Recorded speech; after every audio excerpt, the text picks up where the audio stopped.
საღამოშიდობისა პირდაპირ ეთერში მუშაობს საზოგადოებრივი არქივის საინფორმაციო სამსახური. მომბე 20 საათზე დღის მთავარი თემებითა და მოვლენებით საღამოშიდობისა.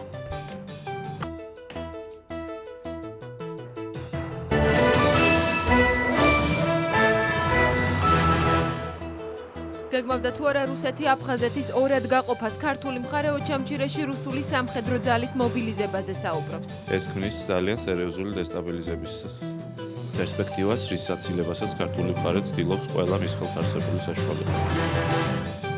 ბათუმის სამხედრო ბაზა ბოლო რუსულმა ტანკმა დატოვა. რუსი სამხედროები მხოლოდ გუდაუთაში რჩებიან. ყველა ეს ობიექტი, რომელიც რუსულ სამხედრო ქვედანაყოფის ეტავად ბათუმში გადმოეცა ქართულ შეიარაღებულ ძალებს. პრეზიდენტობის კანდიდატთა წინა საარჩევნო ლოზუნგები, როგორ დაფინანსდება საარჩევნო კამპანია. შალვა თელაშვილი მუდმივად იდგა ქართულ ხალხთან და მომავალშიც ესე გააგრძელებს. ჩვენი პროგრამა უნდა იყოს ორიენტირებული ადამიანებზე და ხალხზე. სამი სათნოება, რომელსაც არის აგებული ჩვენი კომპანია, ეს არის უფალი სამშობლო შვილები. გაზრდილი ხელფასი და სამედიცინო დაზღვევა პედაგოგებისთვის განათლების სისტემაში დაფინანსება მატულობს. ეს იქნება უდიდესი სტიმული მასწავლებლებისათვის და იმედის მომცემი. ეს იქნება ძალიან დიდი შეღავა.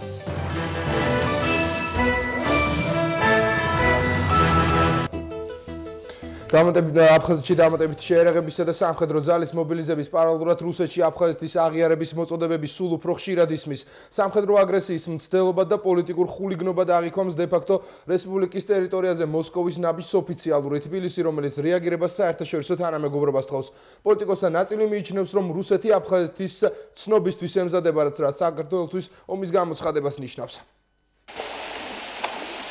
სამხედრო ძალების მობილიზაციას რუსეთი აფხაზეთის ტერიტორიაზე დღეს კიდევ უფრო აძლიერებს.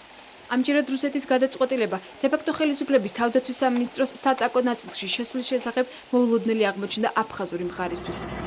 რუსმა სამხედროებმა ოჩამჩირეში განთავსებულ ბაზაზე ჯავშან ტექნიკა დილის 9 საათზე შეიყვანეს და ადგილობრივ სამხედრო შენაერთებს ტერიტორიის დატოვება უბრძანეს, რაც მათ შორის დაპირისპირების საბაბი გახდა. ამ ინფორმაციას აფხაზეთის ლეგიტიმური მთავრობა ადასტურებს. შემოიყვანეს ჯავშა ტექნიკა და მათ აფხაზებს განუცხადეს, რომ ეს იყო ყოველთვის რუსული სამხედრო ბაზა და იქნება ყოველთვის რუსული სამხედრო ბაზა.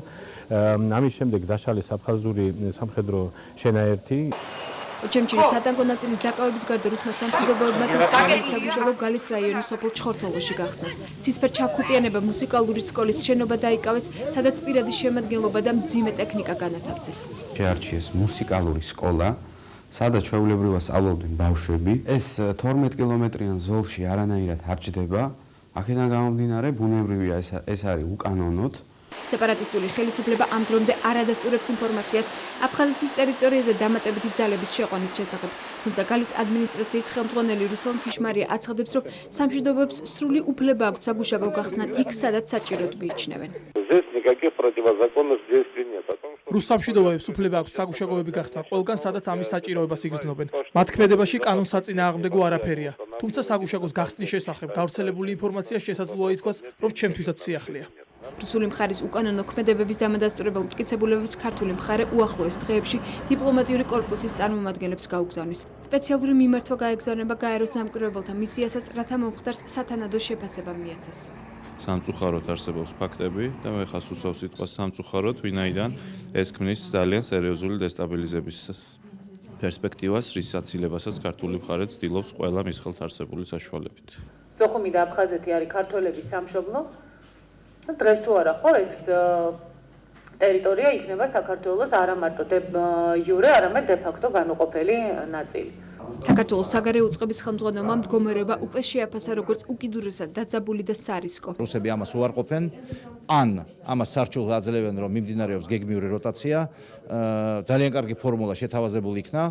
თუ ეს ესეა, მოგვეცით საშუალება ჩვენ დავრწმუნდეთ, რომ თქვენ სხვა განზრახვა არ გაქვთ ამ სამხედრო ტექნიკის და დამატებითი სამხედრო ძალების შეყვანის. შენობა აფხაზეთისა რუსეთის მხრიდან ავტომატურად ნიშნავს საქართველოსთვის ომის გამოცხადებას და საქართველოს მიერ ეს ნაბიჯი იქნება ახმული ზუსტად ესე და არა სხვანაირად. 7 ჰაუბიცა, 4 ჯავშან ტრანსპორტიორი, 5 ტანკი და გრადის ტიპის 4 დანადგარი. ეს იმ ტექნიკის არასრული ჩამონათვალია, რომელიც ამ დრომდე ოჩამჩირის სამხედრო ბაზაზე რჩება. მძიმე შეიარაღება ჩეჩენ მებრძოლებთან ერთად ამ ტერიტორიაზე რუსეთმა ჯერ კიდევ გუშინ განავლაგა. როგორ აფასებს საპარლამენტო ოპოზიცია აფხაზეთში რუსეთის მხრიდან დამატებითი ძალის შეყვანას მაკა გაფრინდაშვილი საუბრობს პირდაპირ ეთერში საკანონმდებლო ორგანოდან საღამომშვიდობისა მაკა რა განცხადებები გაკეთდა ბიუროზე. ბიუროს ხდომაზე განცხადებების ნაწილი სიუჟეტში უკვე მოისმინეთ. ბიუროს დღევანდელ ხდომას ოპოზიციის ერთადერთი წარმომადგენელი მამუკა კაციტაძე ესწრებოდა. მან მოითხოვა სიტყვა და დააფიქსირა თავისი პოზიცია მიმდინარე მოვლენებთან დაკავშირებით. მამუკა კაციტაძემ განაცხადა, რომ ეს არ არის გასაკვირი რუსეთისაგან ასეთი ქმედება, ვინაიდან რუსეთის სახელმწიფო თავის ისტორიის მანძილზე ხშირად ახორციელებს მსგავს ქმედებებს. კაციტაძე მოუწოდა და სთხოვა უпростоრად საპარლამენტო უმრავლესობის წარმომადგენლებს, რომ ნუ გაავლებენ ამ შემთხვევაში ზღვარს უმრავლესობასა და ოპოზიციის წარმომადგენლებს შორის, ვინაიდან ეს ის საკითხია, რომელზეც ორი აზრი არ არსებობს და ის ქმედებებია, რომლებიც აუცილებლად უნდა დაიგმოს ნებისმიერი ქართველის მხრიდან. ამის შემდეგ მაია ნადირაძემ გააკეთა განცხადება, მან თქვა, რომ საპარლამენტო უმრავლესობას აქვს იმედი ჯანსაღი ოპოზიციური ძალების მხარდაჭერის და აქვთ ინფორმაცია იმის შესახებ, რომ ოპოზიციური ძალები არიან იგივე აზრზე, რაზეც მართველი პარტია, ხოლო მაია ნადირაძე ამბობს, რომ მას არ აქვს იმ ძალებისაგან მხარდაჭერის იმედი, რომლებიც არიან შემჩნეულები რუსეთთან კავშირში და რომლებიც რუსეთის ინტერესებს ატარებენ საქართველოში, ამ ინტერესების უпростоრად გატარებას ცდილობენ. ჩვენ შეგვიძლია ეს განცხადებები მოვისმინოთ.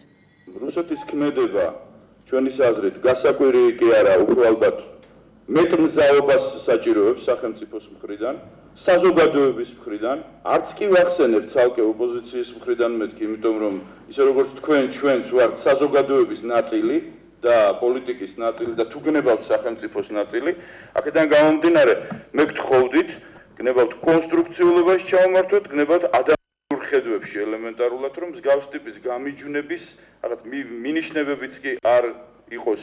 არ გააზრება იმის, რომ ეს პრობლემა დგას, არ შეიძლება და ასეთ დროს ის პოლიტიკური პარტიები, ის ადამიანები, რომლებიც ამ პასუხისმგებლობას გრძნობენ და ამ საფრთხესაც, რა თქმა უნდა მიგულისხმოთ, რომ ერთად ვიქნებით.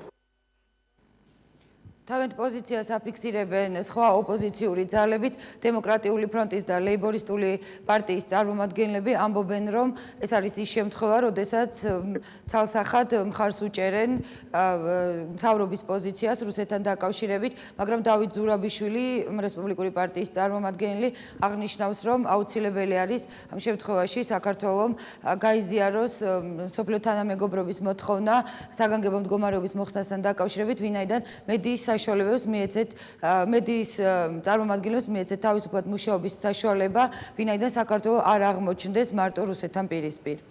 არანაირი უფლება არ აქვს სუვერენული სახელმწიფოს ტერიტორიაზე და მოკიდებელი სახელმწიფოს ტერიტორიაზე რაღაც სამხედრო ნაწილები შეიყვანოს და სამხედრო ტექნიკა, ეს არის ცალსახად დასაგმოვი ფაქტი, მაგრამ თუ საქართველოს ხელისუფლებას უნდა რომ ამ სიტუაციაში ჩვენ გქონდეს ძალიან სერიოზული საერთაშორისო მხარდაჭერა, ის პირველ რიგში მან უნდა გააუქმოს ქვეყნის შიგნით საგანგებო მდგომარეობა და დართოს თავისუფალ მასმედიას მოქმედების საშუალება.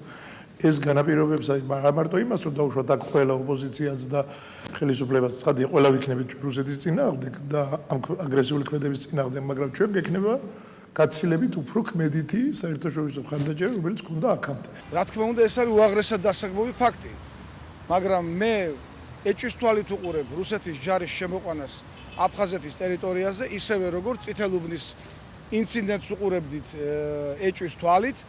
მე ურჩევ ხელისუფლებას ახსნას შეზღუდვები თავისუფალ ტელევიზიებზე, ამავე დროს შეწყვიტოს საგანგებო მდგომარეობა. მე შეგახსენებთ, რომ პირველი განცხადებები ბიუროს დღევანდელ სხდომაზე გაკეთა, ბიუროს სხდომაზევე გადაწყდა, რომ ხუთშაბათს პლენარული სხდომა გაიმართება, ხვალ კი პარლამენტში ოპოზიციასთან დიალოგის მორიგი რაუნდი გაიმართება. დიდი მადლობა, მაკა გაფრინდაშვილი საუბრობდა პირდაპირ ეთერში პარლამენტიდან. 30 ნოემბრამდე საქართველოს ტერიტორიას რუსული სამხედრო ტექნიკა სრულად დატოვებს. სამხედროების მფლობელობაში არსებულ სამხედრო ბაზებს კი თავდაცვის სამინისტრო დაიკავებს. ბათუმში ბოლო მე-12 სამხედრო ბაზის გადაცემის შეთანხმებას ხელი დღეს ოფიციალურად მოეწერა. საქართველოსთან რუსული სამხედრო ბაზების გაყვანის პროცესი დასასრულს უახლოვდება, თუმცა ამ დრომდე გაურკვეველია კიდევ ერთი ბაზის საკითხი, რომელიც აფხაზეთში, კერძოდ გუდაუთაში მდებარეობს. ბოლო 18 ვაგონი რუსული სამხედრო ტექნიკა და ოფიციალური დოკუმენტაცია აჭარას ტოვებს. ბათუმის მე-12 ბაზა დღეს რუსმა ჯარისკაცებმა ქართულ მხარეს ოფიციალურად გადასცეს. სარაკეტო საარტილერიო სამსახურის ქონებასთან ერთად რუსმა ჯარისკაცებმა თან 30 ტონაზე მეტი საარქივო დოკუმენტაცია და პროკურატურის მასალები წაიღეს. მე-12 ბაზა აჭარაში ყველაზე მსხვილი რუსული სამხედრო პოლიგონი იყო. აქ იყო განლაგებული артиლერია 40 ერთეული ჯავშან ტექნიკა და ტანკები, ათეულობით საავტომობილო ტექნიკა, კავშირგაბმულობის კვანძები და სამეთაურო პუნქტი. ბაზის გაყვანა 2006 წლის აგვისტოში დაიწყო და დღეს საბოლოოდ დასრულდა. საბოლოოდ მოხდა ოფიციალურად საქართველოს ტერიტორიაზე რუსული სამხედრო ქვედანაყოფების ყოფნის შეწყვეტა. აქედან გამომდინარე ჩვენ მოვაწევთ ხელშეკრულებას, რის საფუძველზეც ყველა ეს ობიექტი, რომელიც რუსულ სამხედრო ქვედანაყოფებს ეკავათ ბათუმში, გადმოეცა ქართულ შეიარაღებულ ძალებს. ჩვენი ტექნიკა სომხეთში გადაგვაქვს. რამდენიმე დღეში ჩვენი თანამშრომლებიც დატოვებენ ამ ტერიტორიას. ვადასტურებ, რომ 2007 წლის 1 დეკემბრისთვის ამიერკავკასიის რუსული შეიარაღებული ძალები საქართველოს ტერიტორიაზე არსებობას წყვეტენ. რუსული სამხედრო ბაზების საქართველოდან გაყვანის პროცესი 1999 წლის 17 ნოემბერს სტამბოლში გაფორმებული ხელშეკრულებით დაიწყო. პირველ ეტაპზე ქართული მხარე ვაზიანისა და გუდაუთის სამხედრო ბაზების გაყვანას ითხოვდა. მოლაპარაკებები რუსული კონტინგენტის გაყვანაზე კი უფრო ადრე 92 წლიდან დაიწყო და საბოლოოდ ქართული მხარის მოთხოვნებს რუსეთი მხოლოდ ულტიმატუმის შემდეგ დათანხმდა. ჩვენ მხრიდან იყო ესეთი ულტიმატუმი დაყენებული, რომ მაშინ ჩვენ იძულებული ვიქნებით, რომ საერთოდ გამოგაცხადოთ როგორც ოკუპაციური ჯარი. ივანოვი ადგა და წავიდა იელცინთან სალაპარაკოდ. დაახლოებით 9 საათში მოუბრუნდა და დაგვდავდნენ, მაშინ სწორედ იელცინმა გადაწყვიტა პირადად. შეთანხმება შედგა, თუმცა გუდაუთის საკითხი დღემდე გაურკვეველი რჩება. რუსული მხარის მტკიცებით იქ არსებული ბაზა გაყვანილია. მონიტორინგის ჩატარებას თავის დროზე უთოს დამკვირვებლები ითხოვდნენ, თუმცა მათ რუსული მხარე უსაფრთხოების გარანტიას ვერ აძლევდა. რუსული მხარე ირწმუნება, რომ ბაზა უკვე დახურულია, თუმცა ჩვენი ინფორმაციით იქ ავიღებია სამხედრო მოსამსახურეები, არის გარკვეული ტექნიკა. ყველაზე დიდი რუსული სამხედრო ნაწილები საბჭოთა კავშირის პერიოდში საქართველოში იყო განლაგებული, რაც ქვეყნის გეოპოლიტიკური მდგომარეობით იყო განპირობებული. იქიდან გამომდინარე, რომ სახელმწიფო საზღვარი იყო თურქეთთან და თურქეთის რესპუბლიკა არის 52 წლიდან მოყოლებული ნატოს წევრი. შესაბამისად, მაშინდელ საბჭოთა კავშირის ხელისუფლებას ჰქონდა სერიოზული საფრთხე და სწორედ აქ იყო კონცენტრირებული მთელი შეიარაღება. საქართველოში დარჩენილი ახალქალაქისა და ბათუმის სამხედრო ბაზების გაყვანის შესახებ მოლაპარაკებები 2005 წელს განახლდა. სოჭში მიღწეული შეთანხმების საფუძველზე ამ წლის ბოლომდე საქართველო ბოლო რუსმა ჯარისკაცმა უნდა დატოვოს. ახალი კვიპროსის მოწყობის მცდელობა აფხაზეთის ტერიტორიაზე დე-ფაქტო რესპუბლიკის აღიარების მოწოდებების შემდეგ აფხაზეთთან დაკავშირებით მოსკოვის ახალი გეგმების შესახებ ხდება ცნობილი. როგორც საქართველოს პრეზიდენტი ამბობს, ვლადიმერ პუტინმა მოსკოვის ეს სურვილი ქართველ კოლეგას მინსკის სამიტზე გაუმხილა. კვიპროსის მოდელზე დღეს რუსი ექსპერტებიც საუბრობდნენ. იმიტაცია იმისა, რომ საქართველოს ტერიტორიის დანაწევრება და აფხაზეთის ჩამოშორება არასოდეს მოხდება, აცხადებს საქართველოს პრეზიდენტი. ცნობილი ხდება მიხეილ სააკაშვილის და რუსეთის პრეზიდენტის საუბრის დეტალები მინსკის სამიტზე, სადაც პუტინმა სააკაშვილს პირდაპირ უთხრა: რუსეთი აფხაზეთში ახალ კვიპროსს მოგიწყობთ. საქართველოს პრეზიდენტის თქმით, აფხაზეთს და ცხინვალის რეგიონს საქართველოს ვერავინ ვერასოდეს ვერ წაართვემს. პრეზიდენტმა პუტინმა განმიცხადა მე სრულიად კონკრეტულად, რომ ის რუსეთი აფხაზეთში მოგიწყობს ახალ კვიპროსს. 1973 წელს ათენში საბერძნეთში იყო დიდი არეულობა. იყო გამოსვლები მაშინდელი საბერძნეთის მთავრობის წინააღმდეგ და ამის პარალელურად კვიპროსში დაიწყო არეულობა.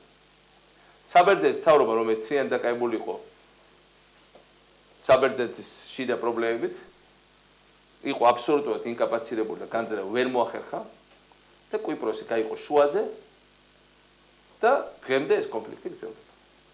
საქართველოს სახელმწიფო, საქართველოს სამართალდაცვები და უსაფრთხოების სტრუქტურები მობილიზებული არიან თრიად იმისათვის, რომ ჩვენ აფხაზეთი და ცხინვალი ვერასდროს ვერავინ ვერ წაგვარდოს. პრეზიდენტის ამ განცხადებას პარლამენტში დროულს უწოდებენ. დეპუტატების თქმით, რუსეთი დღეს ყველანაირად ცდილობს საქართველოს დასუსტებას და საზოგადოებას მოსკოვის გეგმებზე ზუსტი ინფორმაცია უნდა ჰქონდეს. აფხაზეთში ვითარების გამწვავებას კონფლიქტების მოგვარების საკითხებში სახელმწიფო მინისტრი დავით ბაქრაძეც არ გამორიცხავს. როგორც ჩანს, საზოგადოებრივ მოსახლეობა მეტად უნდა იცოდეს ხიფათი. მაგრამ ის რომ ამაში ახალი არაფერი არ არის და ამისთვის ყველაფერს აკეთებს დიდი ხნის განმავლობაში რუსეთი, საერთოდ არა მარტო ამას, არამედ მთლიანად პრინციპული ბრძოლაა გამოცხადებული საქართველოს არსებობის, საქართველოს განვითარების, საქართველოს პოლიტიკური ხორცშესხმის წინააღმდეგ.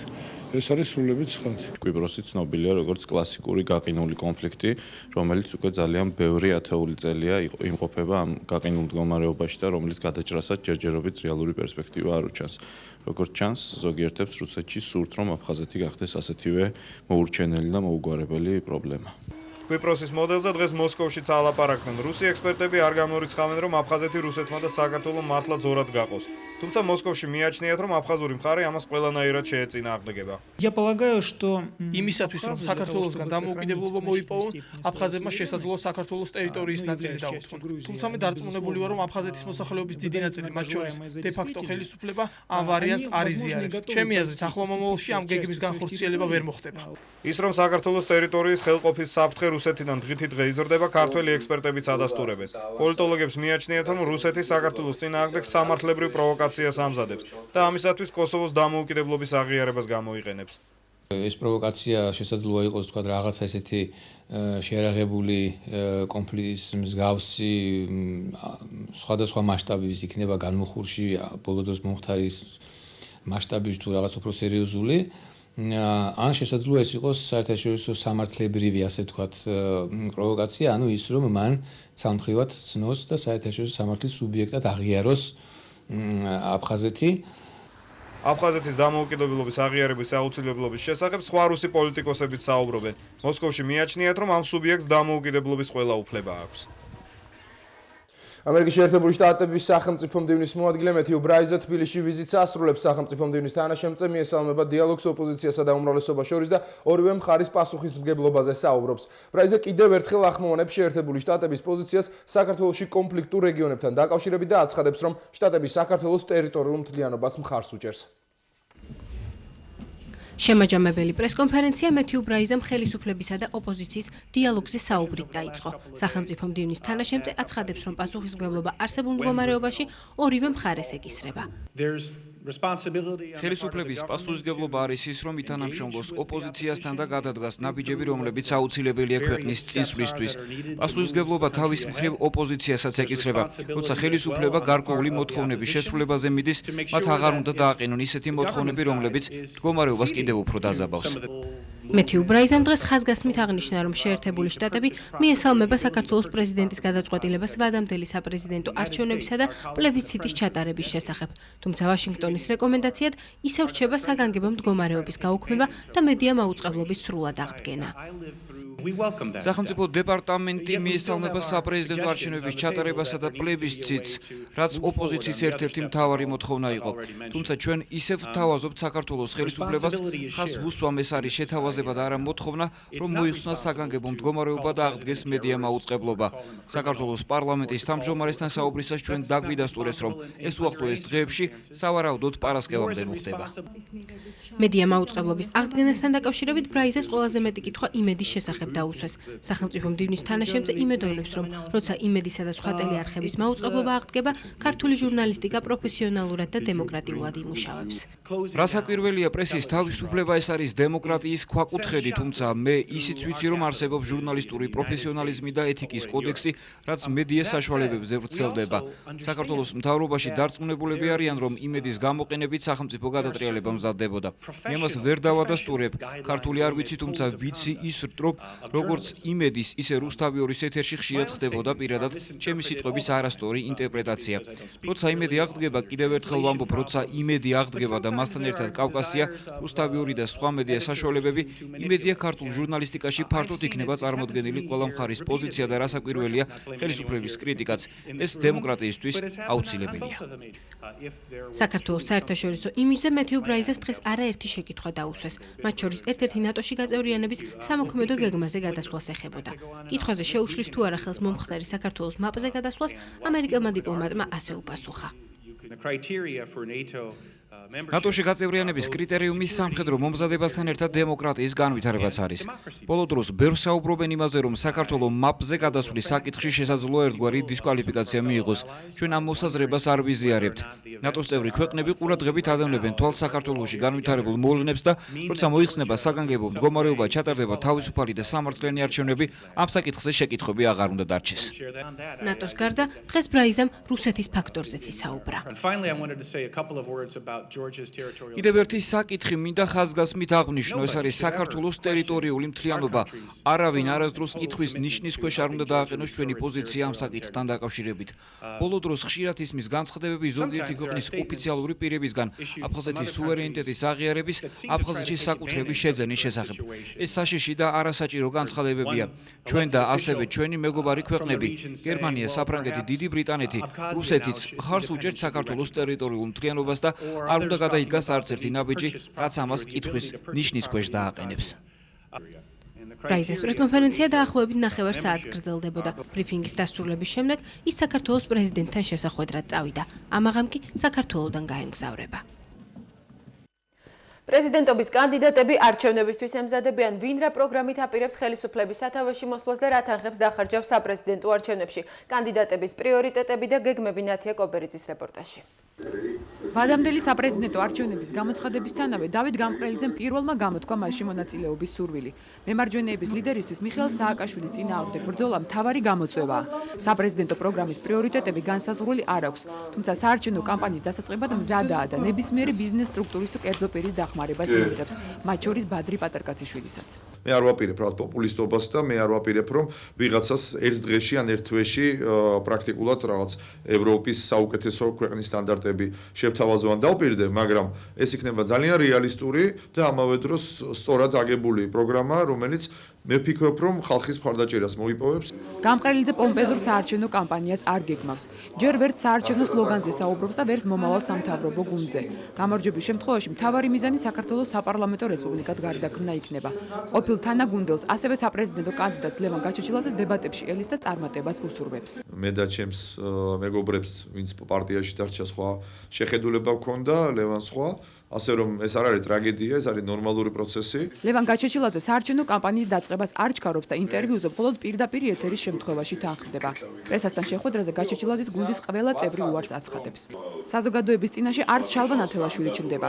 თანაგუნდელების მეშვეობით ის ყველას მოკითხვას უთვლის და აცხადებს, რომ მიუხედავად ღალატში და დანაშაულებისა, ეროვნულ საბჭოსთან თანამშრომლობას აპირებს. ზოგიერთი პოლიტიკოსის გასაგონად მინდა ვთქვა, სანამ კვახე განცხადებებს გააკეთებდეს, მანამდე გადახედოს საკუთარ პოლიტიკურ ბიოგრაფიას და ამის შემდგე გააკეთოს რაიმე განცხადება.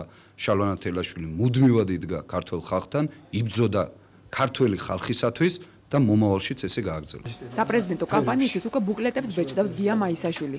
მომავლის პარტიის ლიდერმა პრეზიდენტობის სურვილი ჯერ კიდევ ივნისში გამოთქვა.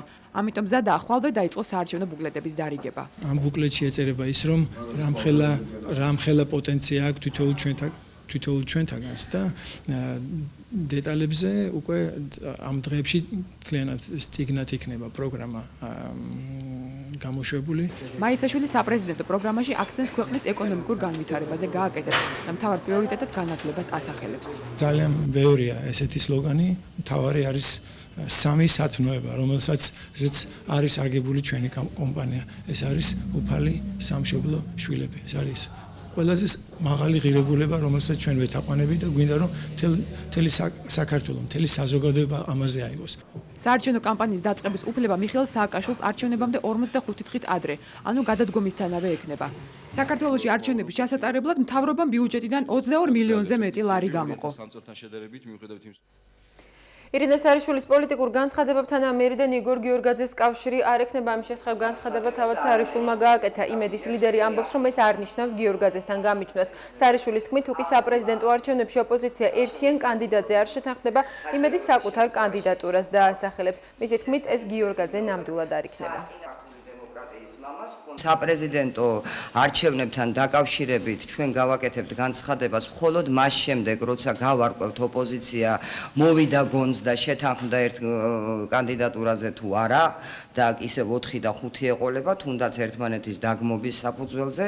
რაც შეეხება კანდიდატურებს, მე არ ვიცი, ვისი კანდიდატურა შეიძლება ამ შემთხვევაში საერთოდ განვიხილავთ თუ არა კანდიდატურებს, მაგრამ მე მგონი გასაგებად თქვი, რომ იგორ გიორგაძე არის პოლიტიკურად პასიური. მწვანეთა პარტია კი საქართველოში მოქმედ ყველა ოპოზიციურ ძალას მოუწოდებს შეიკრიბოს და საპრეზიდენტო არჩევნებისთვის ერთიანი კანდიდატი დაასახელოს. პარტიის თავმჯდომარე გიორგი გაჩეჩილაძე ამბობს, რომ მათთვის გაუგებარია და მიუღებელია ოპოზიციური პარტიების მხრიდან ერთდროულად რამდენიმე კანდიდატის არსებობა. თუ შეთანხმება ვერ მოხდება, მაშინ მწვანეთა პარტია პრეზიდენტობის თავის კანდიდატს წარადგენს. ეს სავარაუდოდ მწვანეების ლიდერი გიორგი გაჩეჩილაძე იქნება. თუ ვერ მოხერხდა ამდაგვარი შეთანხმება. ასეთ შემთხვევაში მწვანეთა პარტიას არ დარჩენია მეტი გზა, რომ არ ამოვარდეს პოლიტიკური პროცესებიდან, როგორც ყოველთვის აქტიურად იყო ჩართული იმ პროცესებში, რომელიც ქვეყანაში კრიტიკულ მომენტებში ხდება ხოლმე და ის აუცილებლად მაშინ მიიღებს მონაწილეობას საპრეზიდენტო არჩევნებში და წარადგენს თავის საპრეზიდენტო კანდიდატს. ცენტრალური საარჩევნო კომისია საპრეზიდენტო არჩევნებისა და პლებისციტის ჩასატარებლად წინასწარი ინფორმაციით 20 მილიონი ლარი დაფინანსდება. ფინანსთა მინისტრის განცხადებით პირველადი შესყიდვებისთვის 5.5 მილიონი ლარის ტრანში უკვე გამოყოფილია. ნიკა გილაურის თქმით, ცესკოს დაფინანსება მთლიანად მთავრობის სარეზერვო ფონდიდან მოხდება. ერთი ნაწილი მიმდინარე წლის ბიუჯეტიდან გამოიყოფა, ხოლო მეორე ნაწილი მომავალი წლის ბიუჯეტიდან. მთავრობის ხტობაზე განხილული იქნება და გადაწყვეტილი იქნება მიღებული იქნება გადაწყვეტილება რა საარჩევნო კომისიისთვის თანხების გამოყოფისთან დაკავშირებით მომავალ არჩევნებთან დაკავშირებით მიმდინარეობს ჯერ კიდევ დათვალ ზუსტი თანხების თუ რა დაუჯდება ეს რა დაჯდება საარჩევნო კომისიისთვის რა თანხები იქნება დაკავშირებული პირველი ტრანში იქნება 5.5 მილიონი ლარის ოდენობით სავარაუდოდ ჯამში ეს 20 მილიონზე მეტი იქნება და სრულად ეს დაფინანსებული იქნება სარეზერვო ფონდებიდან. შალვა ნათელაშვილი კამერების წინ ისევ არ ჩნდება და საზოგადოებას თანაპარტიელების დახმარებით მიმართავს. გიორგი გუგავამ პარტიის ოფისში გამართულ პრესკონფერენციაზე დღეს ნათელაშვილის მიმართვა წაიკითხა, რომლითაც ლეიბორისტების ლიდერი ხელისუფლებას მის წინააღმდეგ დევნაში ადანაშაულებს. ლეიბორისტული პარტიის ლიდერი და პრეზიდენტობის მომავალი კანდიდატი წინასაარჩევნო კამპანიას წერილობითი ბრალდებებით იწყებს. შალვა ნათელაშვილის წერილი დღეს მისმა თანაგუნდელმა გაახმოვანა. ნათელაშვილი ბინისა და ოფისის ჩხრეკას აპროტესტებს. 8 ნოემბერს გამთენიისას ღამის 3 საათზე, როდესაც მე მძიმედ მოწამლული ვიმყოფებოდი ახლობლის ბინაში, პრეზიდენტის პირადი ბრძანებით განხორციელდა ტერორისტული ოპერაცია ჩემ წინააღმდეგ. ეგრეთ წოდებული სპეცრაზმი სულ 1000 კაცის შემადგენლობით შეიჭრნენ პარტიის ცენტრალურ ოფისში, იავარქნეს ჩემი ბინა თბილისში და მამაპაპის ფუძე ბაზალეთში. შინაგან საქმეთა სამინისტროს ოპერატიული მასალების საფუძველზე, სადაც შალვა ნათელაშვილი რუსეთის დაზვერვის აგენტს ინფორმაციას აწვდის მის საცხოვრებელ ბინაში საბურთალოზე და ლეიბორისტული პარტიის ოფისში 8 ნოემბერს ჩხრეკა ერთდროულად ჩატარდა. ლეიბორისტული პარტიის ოფისში ნათელაშვილის კაბინეტის კარი 8 ნოემბრის დილით შემტრეული დახვდათ. პრესმდივნის განცხადებით სამართალდამცავებმა ოთახიდან მხოლოდ დოკუმენტაცია წაიღეს. იმ დროისთვის ქეთი დოლიძე პირველ ლეიბორისტს ვერ უკავშირდებოდა. გადამოწმებულია და გადაქექილია, ასე ვთქვათ, მისი პირადი ნივთები, დოკუმენტაცია მაგიდაზე რაც იყო განლაგებული. ამ ეტაპზე არანაირ ინფორმაციას არ ვფლობ იმის თაობაზე, თუ სად იმყოფება ბატონი შალვა, მისი ადგილსამყოფელი ჩემთვის უცნობია. ნათელაშვილი და მისი ოჯახის წევრები დღეს ტელეკამერებთან გამოჩენას თავს არიდებდნენ. ასევე არ მოგცეს საშუალება გადაგვეღო რა დაზიანდა ლეიბორისტული პარტიის ლიდერის ბინაში. ქალბატონ, ტელევიზიიდან ვარ, შეიძლება ერთი წუთით რო გაგვიღოთ კარი? არა, ვერ გაგიღებთ, მე მეშინია. თქვენ კი ხართ ჟურნალისტი, მაგრამ უკან მიმოკვებათ არ ვიცი. ოპერატორი არის. არ ბაზალეძე ნათელაშვილის მშობლების სახლში დღეს მისი ნათესავი დაგხვდა. შემოვლენ 4, 2 იყო ფორმით, 2 იყო ჩვეულებრივი მოქალაქის ფორმით. სახლის ნახვა უნდა. შინაგან საქმეთა სამინისტროდან იყვნენ, ისინი წესიერ ფაგლებში მოვიდნენ, იმათ არაფერი ფოტო შემეკითხე ვინახა რამე და პრესსამსახურის განცხადებით პირველი ლეიბორისტის კაბინეტის კარი დღეს პარტიის ხარჯებით აღადგინეს. თავად შალვა ნათელაშვილი კი კაბინეტს სავარაუდოდ რამდენიმე დღეში დაუბრუნდება. სამართალდამცავების ინფორმაციით საგამოძიებო მოქმედებები შალვა ნათელაშვილის საცხოვრებელ ბინაში საქალაქო სასამართლოს დადგენილებით კანონიერად იქნა ცნობილი.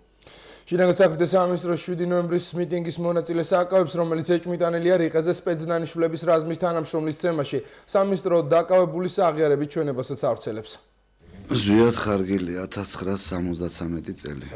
ლეიბორისტული პარტიის წინ როცა მივედი, მაშინ გადავედით ლეიბორისტული პარტიის წინ მარკეტში და ვსვავდით ლეიბორისტული პარტიის თანამშრომლები იყვნენ და მე. თქვეს რომ პარტიის თანამშრომლებს შემოძახეს რომ მაგლაო თათბირი იწყებაო და მანდო მოდითო თუ რიყისკენ არიანო რიყეზე არიანო ხალხი წასულები უმეტესობა და მე ჩვენც ახლა იქით მივდივართო ხალხი ლაპარაკობდა და წავედით რიყეზე. ნახე რომ რამოდენიმე კაცი შეიძლება 10-15 კაცი ურტყავდა სპეცნაზელს. მეც ჩავერთე ამათთან ისეთი აგრესიულობით ძალიან. და მე ყვა ავიღე ხელში ქვის ჩარტყმა მინდოდა ამ პიროვნებაზე ვიღაცას ორი ხელით ეჭირა უფრო მოზდილი ყვა ესე ლოდივით რაღაც დიდი და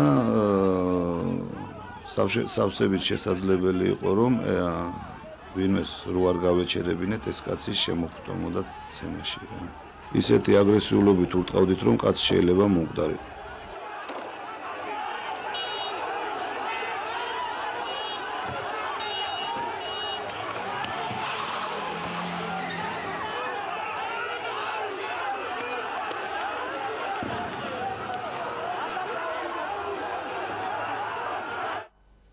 დაზარალებული სპეცრაზმელი, რომელიც რიყეზე მიტინგის დაშლის დროს დაშავდა, ლევან ფიცხელაური ამას ოპერაცია პირველ კლინიკურ საავადმყოფოში ჩაუტარდა. ფიცხელაურის ჭრილობა ბლაგვის საგნით აქვს მიყენებული. დაზარალებული სპეცრაზმელის გარდა ამ დროისთვის საავადმყოფოებში რჩება 7 ნოემბერს მიტინგის დაშლის დროს დაშავებული 7 ადამიანი. ჯანდაცვის სამინისტროს მონაცემებით ისინი კვლავ სტაციონარულ მკურნალობას გადიან. მათი მდგომარეობა ამ დროისთვის დამაკმაყოფილებელია და ისინი კლინიკებიდან მალე გაეწერებიან. ფიცხელაური ლევანი მოიყვანეს 7 ნოემბერს ცნობილი მოვლენების შემდეგ, რომელსაც აღენიშნებოდა დუნდულოსა და წელის მიდამოში ჭრილობები. წელის მიდამოში არსებული ჭრილობა ეწოდა მუცლის სწავლის სიმპტომატიკას, რის გამოც ავადმყოფს სასწრაფოდ ჩაუტარდა ოპერაციული მკურნალობა, აღმოჩნდა იქ რეტროპერიტიული გემატომა, ორგანოების დაზიანების გარეშე. სისხლდენა შეჩერებული იქნა ორივე ჭრილობიდან. ამჟამად ავადმყოფი თავს დამაკმაყოფილებლად გრძნობს და უახლოეს მომავალში ალბათ გაეწერება სტაციონარიდან. სახალხო დამცველი აცხადებს, რომ სამართალდამცავი ორგანოების მიერ 7 ნოემბრის მიტინგში მონაწილეების დევნა ხორციელდება. სუბარის თქმით, ამ ადამიანებს სპეციალურად ეძებენ და აჯარიმებენ, ასევე ითხოვენ იმ ადამიანების დასახელებას, ვინც მათთან ერთად აქციაზე იმყოფებოდა. სოზარ სუბარი გენერალურ პროკურორსა და შინაგან საქმეთა მინისტრს რეკომენდაციით მიმართავს გამოიძიონ ეს ფაქტები და შესაბამისი რეაგირება მოახდინონ. სახალხო დამცველი პრეზიდენტსა და პარლამენტის თავმჯდომარეს ტელემაუწყებლობის აღდგენის მოთხოვნითაც მიმართავს. 7 ნოემბრის მანიფესტაციის სასტიკი დარბევის შემდეგაც გრძელდება ტერორი და დევნა იმ მოქალაქეებისა, რომლებსაც აქვთ ხელისუფლებისგან განსხვავებული აზრი. სააკაშვილის და საქართველოს პარლამენტის თავმჯდომარეს ქალბატონ ნინო ბურჯანაძეს სასწრაფოდ შეწყდეს განსხვავებული პოლიტიკური შეხედულების გამო მოქალაქეების დევნა და მოქალაქეების მიმართ განხორციელებული ტერორი. საქართველოს მართლმადიდებელი ეკლესია დღეს წმინდა 100.000 ქართველის ათთა ბევრთა მოწამეთა ხსენების დღეს აღნიშნავს. ამ დღესთან დაკავშირებით ტაძრებში ლიტურგია ჩატარდა. სრულიად საქართველოს კათოლიკოს პატრიარქმა უწმინდესმა და უნეტარისმა ილია მეორემ პარაკლისი მეტეხის ხიდთან აღავლინა. მეტეხის ხიდთან დღეს საქართველოს პრეზიდენტიც მივიდა. 100.000 ქართველი 1227 წელს ჯალალედინის შემოსევისას აწამეს. ხუარესმალებმა მაცხოვრის და ყოვლადწმინდა ღვთისმშობლის ხატები მეტეხის ხიდზე გამოიტანეს. თბილისელებს მათი შეგინება და რჯულის უარყოფა მოსთხოვეს, რაზეც 100.000-მა ქართველმა უარი განაცხადა.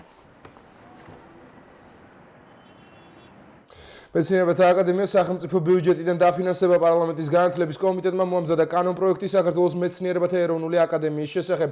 კანონპროექტის მიხედვით აკადემიას გადაეცემა სახელმწიფო ქონება. ის დაფინანსდება სახელმწიფო ბიუჯეტიდან და აკადემიკოსის ხელფასი იქნება არანაკლებ 1600 ლარი, ხოლო წევრ კორესპონდენტის მინიმუმ 1000 ლარი. კანონის მიღების შემდეგ ეროვნული აკადემია ვალდებული იქნება მინიმუმ 6 თვეში დაამტკიცოს წესდება. ნოდარ გრიგალაშვილი დღეს მეცნიერებათა აკადემიის წევრებს შეხვდა და კანონპროექტი გააცნო.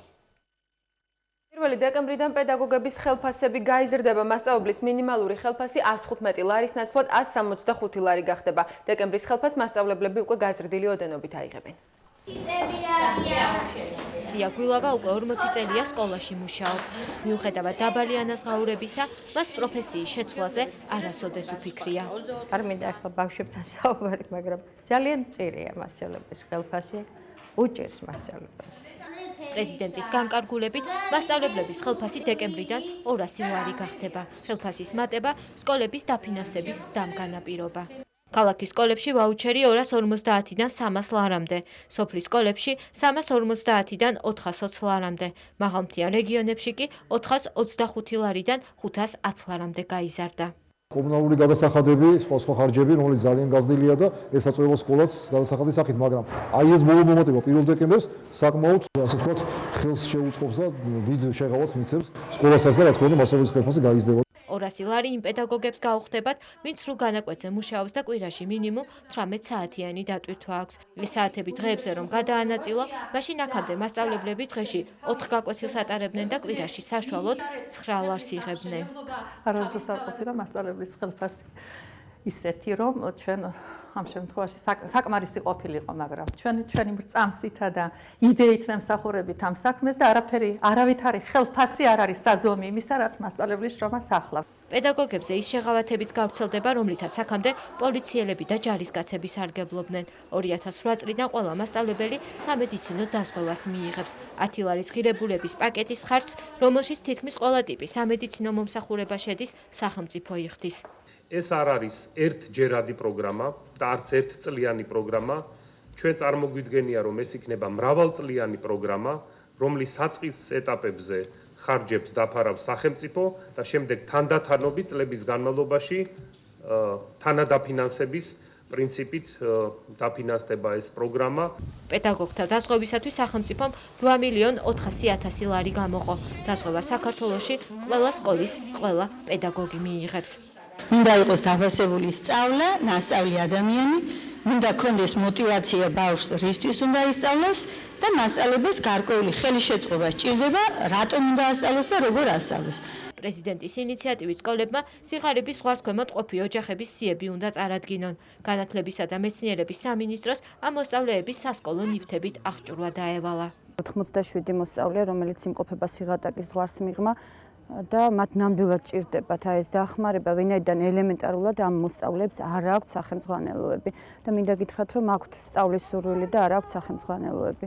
საქართველოს 70,000-მდე პედაგოგი გაზრდილ ხელფასს უკვე 1 დეკემბრიდან მიიღებს.